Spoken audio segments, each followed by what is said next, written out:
আসসালামু আলাইকুম এভরিওয়ান। ক্যামেরার পেছনে আমি অনেকবার পুডিং বানিয়েছি, বাট এই পুডিংটা আমার কাছে মনে হয়েছে সবচেয়ে বেস্ট এবং পারফেক্ট। এতটাই মজা ছিল এবং এত সুন্দর দেখতে হয়েছিল, অনেক কিউট ছিল মাশাআল্লাহ। তো সেজন্য আমি এখানে নিয়েছি 1 লিটার পরিমাণ দুধ। এটা জাল দিয়ে আমি এটা অর্ধেক করে ফেলবো, একদম ঘন করে জাল দিয়েছি, বারবার নেড়ে নেড়ে সরটা ভেঙে দিয়েছিলাম। আর রাতের বেলা আমি দুধটা জাল দিয়ে রেখে দিয়েছিলাম, সকালে পুডিংটা বানিয়েছি। তো এ পর্যায়ে আমি যেটা করেছি সেটা হচ্ছে এখানে 3টা ডিম ভেঙে দিয়েছি ব্লেন্ডারের ভেতরে। তারপরে এখানে দিয়েছি হাফ কাপ পরিমাণে গুঁড়া দুধ, 1 কাপ চিনি।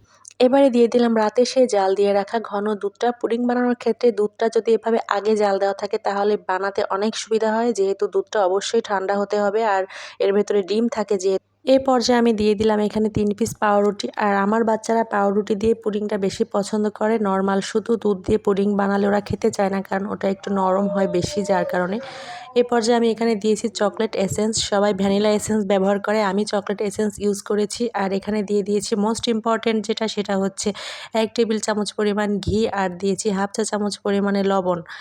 ঘিটা দিলে যেটা হয়, আমরা যতই ভ্যানিলা এসেন্স কিংবা চকলেট এসেন্স ব্যবহার করি তারপরও ডিমের একটা ব্যাড স্মেল থাকে, আর এই ঘি দিলে কখনোই কোনো প্রকারের ডিমের গন্ধ আসবে না। এটা আমার কাছে মনে হয় পার্সোনালি, যার কারণে আমি ঘিটা অবশ্যই আমি পুডিংয়ে ব্যবহার করি। এ পর্যায়ে আমি ক্যারামেল তৈরি করে নিয়েছি চিনিগুলো এর ভেতরে দিয়ে, তারপর এটা আমি সরাসরি চুলায় দিয়ে আস্তে আস্তে করে জাল দিয়ে আমি ক্যারামেলটা তৈরি করে নিয়েছি। আর আমি এখানে একটা প্যানের ভেতরে পানি এবং একটা স্ট্রেনার দিয়ে দিয়েছি তার ভেতরে পুডিংটা। আমি ফিরে এসেছি প্রায় 25 থেকে 30 মিনিটের ভেতরে আমার পুডিংটা হয়ে গিয়েছে, একদম পারফেক্টলি হয়ে গিয়েছে, ভেতরে একদম কাঁচা নেই। তারপরে আমি এটা ফ্রিজে রেখেছিলাম মনে হয় 20 মিনিট, তারপরে এটা বের করে মোল্ড আউট করেছি। আর মোল্ড আউট করার পরে আমি এত খুশি হয়েছি যেটা কি বলবো। সত্যি কথা বলতে আমি এর আগে অনেকবার পুডিং বানিয়েছি, তবে আজকে পুডিংয়ের লুকটা ছিল একেবারেই অন্যরকম, একেবারেই অন্যরকম। কি বলবো, আমি অনেক খুশি হয়েছি। খুবই দেখতে সুন্দর হয়েছিল, প্লাস খেতে তো দারুণ মজা হয়েছিল।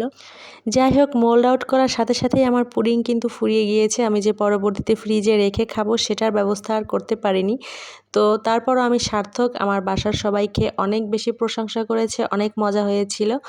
আমি পুডিং খুব একটা পছন্দ করি না, তারপরেও আমি আজকে খেয়েছিলাম পুডিং। যাই হোক, বাসার সবার জন্যই বানানো হয়।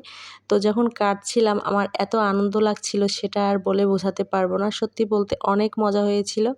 দেখতেই পাচ্ছেন এর লুকটা, এত সুন্দর একটা লুক ক্রিয়েট হয়েছে। আর মাছিগুলো আমাকে এত বিরক্ত করতেছিল, আমি পুডিংটা কাটতেই পারতেছিলাম না।